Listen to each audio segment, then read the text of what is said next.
विषय है। ये इश्यू जम्मू कश्मीर की तरक्की को आगे बढ़ाने में कुछ ताकतें जो लगी हुई हैं उसको रोकने में उनके बारे में है। और इसका एक सिंबल, इसका एक सैंपल अगर हमने देखे तो रतले प्रोजेक्ट, पावर प्रोजेक्ट का है। हाल ही में आपने देखा होगा कि रतले पावर प्रोजेक्ट जिसको एक mega engineering and infrastructure limited company उसको अंडरटेक कर रही है, उसके डेवलपमेंट को, उसके कंस्ट्रक्शन को। उसका जो प्रोजेक्ट इंचार्ज है, chief operating officer Harpal Singh ने कुछ सिलेक्टेड मीडिया को कुछ इंफॉर्मेशन लीक की। यह व्यक्ति को जब यहां के एस्टैब्लिश मीडिया आउटलेट्स ने क्वेश्चन पूछना चाहा, उनको फोन करके पूछा, तो इन्होंने रिस्पॉन्ड नहीं किया। और इसमें इन्होंने जो सबसे बड़ी बात करी है, वहां की ऑनरेबल एमएलए जो भारतीय जनता पार्टी से आती है, ऐसे शगुन परिहार जी के बारे में अनाप शनाप बातें की, अनर्गल बातें की, बेसलेस एलिगेशंस लगाई। मैं आपको जानकारी देना चाहता हूं कि ऑनरेबल एमएलए शगुन परिहार जी ने उनको एक लीगल नोटिस सर्व किया है। उनको डिफेमेशन केस उनके खिलाफ लॉन्च करने के लिए पहले नोटिस जो आवश्यकता होती है, इनके लीगल टीम ने वो सर्व किया हुआ है। एक 10 करोड़ का डिफेमेशन नोटिस हरपाल सिंह को सर्व किया गया है। चूंकि ये पैसे का मामला नहीं है, ये रेपुटेशन का मामला है, ये काम करने के तरीके का मामला है, इसलिए शगुन परिहार जी की तरफ से उनको कहा गया है कि अगर वो अनकंडीशनल अपॉलजी टेंडर करते हैं तो वो इस केस को आगे बढ़ाने से रोक लेते हैं। ये इसका एक हिस्सा है,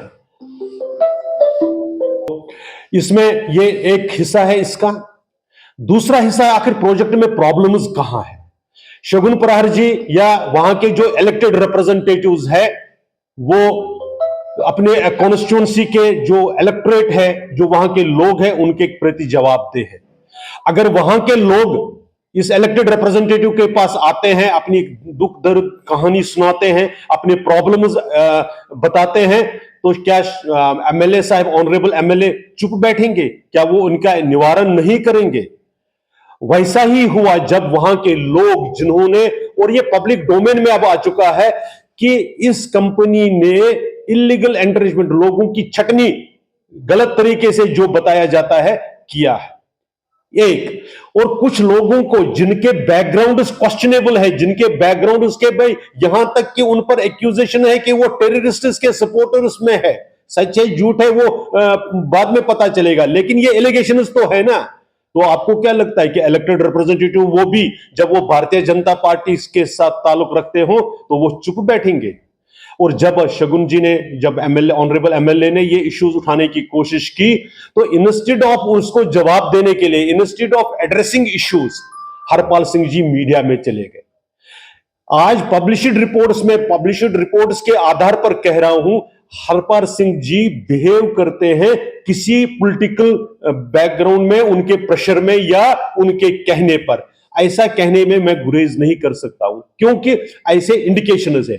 जब हारे हुए वहां के रिप्रेजेंटेटिव्स जो कैंडिडेट्स हैं, जब वो इशू उठाते हैं तब आपको दिक्कत नहीं होती है। फिर आपने जब एडमिनिस्ट्रेशन के सामने उन लोगों को रीइंस्टेट करने की बात करी जिनकी जमीनें इस प्रोजेक्ट में गई है, फिर आप उसको एग्री नहीं करते, एक बहानाबाजी करते हैं।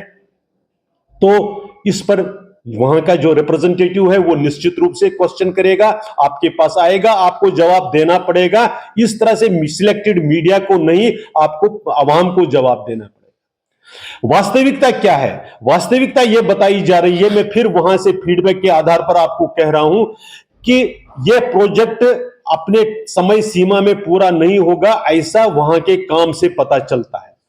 31 अक्टूबर यह जानकारी है कि 31 अक्टूबर तक सिर्फ 26% काम हुआ है। 2028 में इसको कमीशन होना है, और इसका मेजर रेस्पॉन्सिबिलिटी इनएफिशिएंसी और इनकॉम्पिटेंस ऑफ हरपाल सिंह जी है। वो अपने काम को ठीक से कर नहीं पा रहे हैं, इसलिए बहाना ढूंढने के लिए दूसरों पर वो इल्जाम तराशी कर रहे हैं।